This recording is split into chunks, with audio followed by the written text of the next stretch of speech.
This is Taking Stock on Bloomberg. I'm Pimm Fox. My guest now, Jim Glickenhaus of Glickenhaus Company.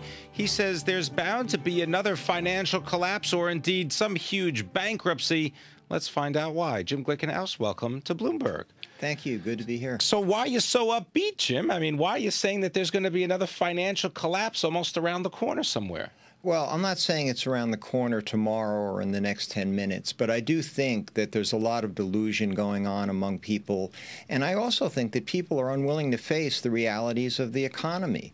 And, you know, the U.S. economy? The world economy. The world economy. I mean, when you look at, there was a great cartoon where Pogo stood on Hamburger Hill and he looked at the mounds of bodies and he said, you know, we've met the enemy and we're the enemy. Right. It is us. It is us.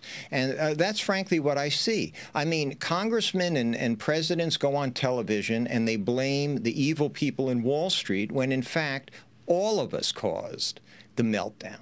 Everybody took this free money that Freddie and Fannie knocked out like it was crack cocaine, and we spent it and bought things that we couldn't afford, and it was a no-brainer it was going to collapse. You know, the outrage at the people who were smart enough to see that, and the nouveau billionaires who bet that that would collapse. I mean, why are we angry at them? All they did was see that it was going to come.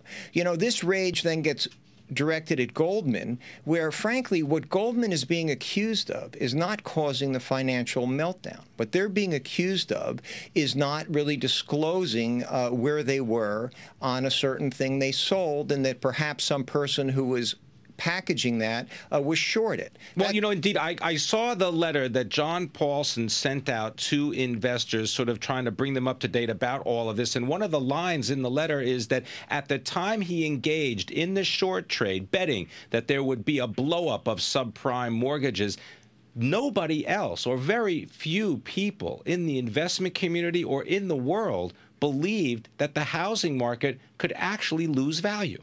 Absolutely. I mean, congressmen were stating flat point blank, there's no housing bubble.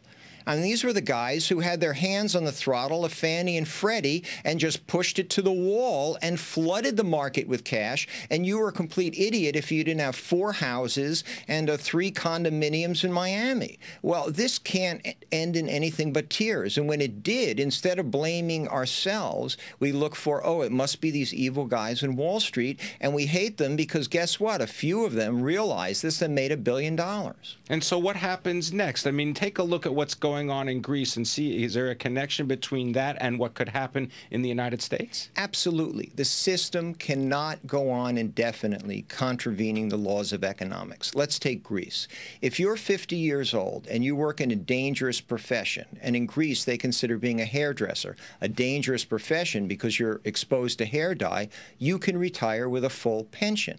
Well, the problem is, to pay that pension, you need a lot of young people with good jobs working for many years to pay into the system.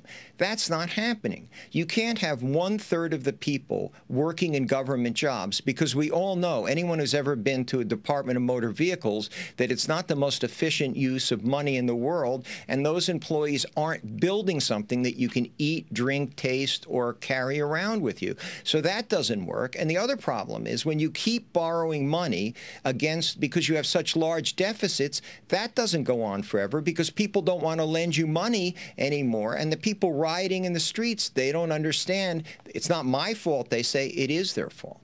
So what happens next? I mean, what are you recommending to investors based on this scenario? Should everyone like kind of hide under a rock, or do you put your money in the bank? What do you do? Absolutely not. I mean, as my dad, who is, 96 and has seen things come and seen things go, while one day he'll turn to me and say, Jim, those of us who missed the French Revolution, we're going to get another chance. The truth of it is, and what he says is, the stock market goes nowhere for huge lengths of time. It went from 1,000 to 1,000 over 16 years.